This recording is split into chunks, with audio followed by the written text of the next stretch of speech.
नमस्कार प्यारे बच्चों। आज हम कक्षा 10वीं गणित में पढ़ेंगे अध्याय 5 समांतर श्रेणियाँ। तो सबसे पहले आज हम बात करेंगे कि समांतर श्रेणियाँ होती क्या है। आइए शुरू करते हैं समांतर श्रेणियाँ। प्यारे बच्चों, समांतर श्रेणी जो है वो संख्याओं की एक ऐसी सूची है जिसमें प्रत्येक पद अपने पद में एक निश्चित संख्या जोड़ने अथवा घटाने, ध्यान रखें, एक निश्चित संख्या जोड़ने अथवा घटाने से प्राप्त होती है। जैसे अगर हम बात करते हैं तो यहाँ पर एक संख्याओं की एक सूची देखिए, 1, 3, 5, 7, इस प्रकार से अगला हो सकता है 9, 11, 13, 15, 17। तो यहाँ पर हम देखते हैं ये जो दो क्रमागत संख्या अगर हम लेते हैं तो यहाँ पर इनका अंतर है 2, इनका अंतर है 2।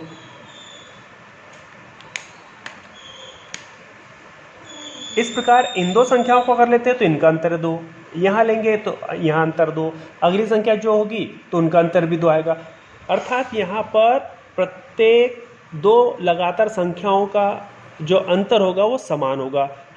तो ये ऐसी श्रेणी समांतर श्रेणी कहलाती है। यहाँ पर देखें तो 2 से 4 यहाँ पर भी 2 का अंतर, 4 से 6 यहाँ 2 का अंतर, 6 से 8 यहाँ 2 का अंतर, 8 से 10 यहाँ 2 का अंतर। प्रत्येक दो लगातार संख्याओं के मध्य जो अंतर हो रहा है प्राप्त हमको वो 2-2 का हो रहा है।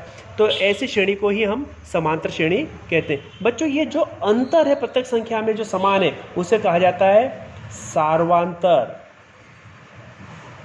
सार्वंतर दो, इसे हम डी के द्वारा प्रदर्शित करते हैं। डी के द्वारा सार्वंतर को डी के द्वारा प्रदर्शित किया जाता है। तो समांतर श्रेणी में किन्हीं भी दो लगातार संख्याओं के मध्य का जो अंतर होता है वो समान होता है और उसे ही सार्वंतर कहा जाता है। समांतर श्रेणी की और जो पहचान होती है वो हम देखते हैं, इसे कहा जाता है द्वितीय पद, यानी अगर दूसरे पद में से पहले पद को घटा दें या तृतीय पद में से दूसरे पद को घटा दें तो इनका अंतर सदैव समान होगा। इसे समांतर श्रेणी की जांच कहा जाता है।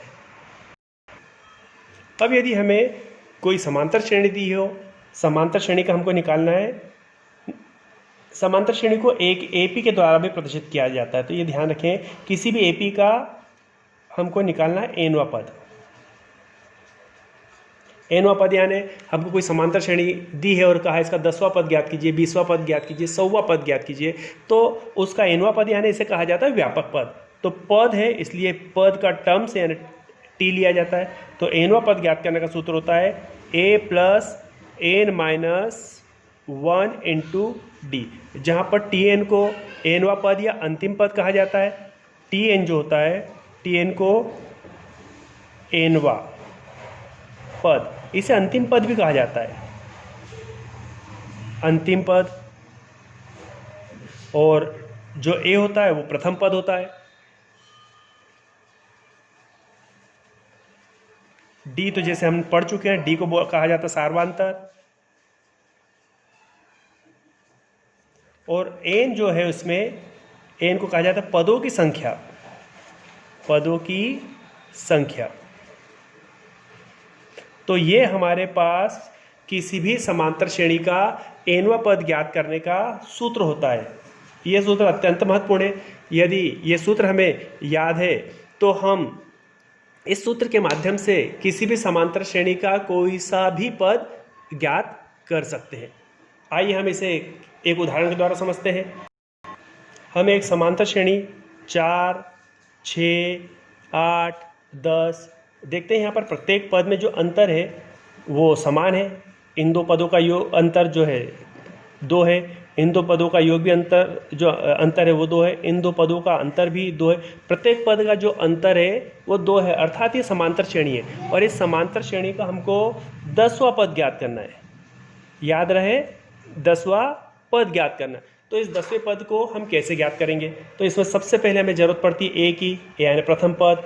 फिर जरूरत पड़ती है डी की, डी यानी ये निकाला जाता है दो लगातार पदों का अंतर। दूसरे पद में से पहले पद को घटाएंगे तो यहाँ पर 6 दूसरा पद है, इसमें से पहले पद यानी 4 घटाया तो डी का मान हमें 2 प्राप्त हुआ। अब 10वां पद यानी एन हमारे पास हो गया, एन बराबर 10। अब हमें 10वां पद यानी ज्ञात करना, तो पहले व्यापक पद Tn बराबर a plus an minus 1 into D. इस सूत्र के द्वारा हम किसी भी समांतर श्रेणी का व्यापक पद अर्थात nवां पद ज्ञात कर सकते हैं। तो इस सूत्र में हम मान रखते हैं Tn का मान हमारे पास 10 है, तो यहाँ 10 रखा। देखते हैं प्रथम पद का मान हमारे पास 4 है, यहाँ रखा 4 धन, यहाँ रखेंगे 10 ऋण 1 और सार्वंतर हमारे पास जो प्राप्त हुआ था वो है 2, तो ये हुआ 4 धन 10 में से गए, यहाँ बचा 9, इनका गुणा होगा तो ये हुआ 4 धन 9 का 2 से गुणा करेंगे तो होगा 18। अब 18 में 4 जोड़ेंगे तो 22। इस प्रकार इस दी गई श्रेणी का जो है हमें 10वां पद जो है वो 22 प्राप्त होगा। एपी यानी अर्थमेटिकल प्रोग्रेशन जो होता है वो श्रेणी पूरी व्यापक जो होती है ए प्लस डी, ए प्लस 2d और ए प्लस 3d, इस प्रकार से ये आगे हम इसे और ज्ञात कर सकते हैं। इसे कहा जाता है T1, प्रथम पद T1 कहलाएगा, ये T2, T3, T4। इस प्रकार हमें जो समांतर श्रेणी जो T1 है इसका मान होगा A, T2 होगा वो कहलाएगा A प्लस डी, T3 जो है वो होगा A प्लस 2d, T4 जो है वो कहलाएगा A प्लस 3d। इस टाइप से हम T जो n है वो कहलाएगा A plus n minus 1 into D, जैसा भी हमने व्यापक सूत्र पढ़ा था। यहाँ पर बच्चों यदि हमें प्रथम पद और सार्वंतर ज्ञात है तो हम समांतर श्रेणी को भी ज्ञात कर सकते हैं और उस समांतर श्रेणी का हम कोई सा भी पद ज्ञात कर सकते हैं। आइए इसे हम एक उदाहरण के द्वारा समझते हैं। यदि हमें किसी समांतर श्रेणी का प्रथम पद और सार्वंतर दिया है और कहा है कि इसके प्रथम 4 पद ज्ञात कीजिए, तो जैसे हम जानते हैं प्रथम पद जो होता है T1 यानी A के द्वारा प्रदर्शित किया जाता है, तो A का मान हमारे पास प्राप्त दिया हुआ है 10। T2 जो है वो कहलाता है A धन D, तो हमारे पास A का मान 10 धन D का मान होगा 10, तो ये हमारे पास होगा 10 और 10 20।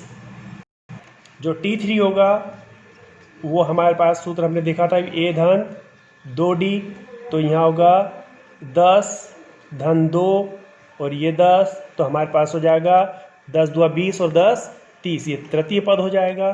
चतुर्थ पद यदि हम ज्ञात करना चाहेंगे तो T4 बराबर हमारे पास होगा A प्लस 3D। A का मान वही हमारे पास 10 धन 3 और D के स्थान पर रखेंगे 10, तो होगा 10 का गुणा 3 से 10 तिया 30, 30 और 10 40।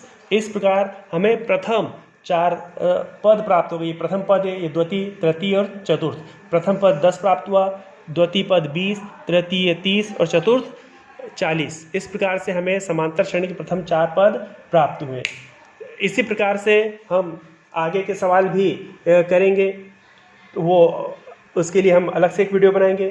तो आपको ये समांतर श्रेणी कैसी लगी इसे सब्सक्राइब करें और अधिक से अधिक बच्चों तक इसे शेयर करें ताकि अधिक से अधिक बच्चे इसका लाभ उठा सकें। Thank you.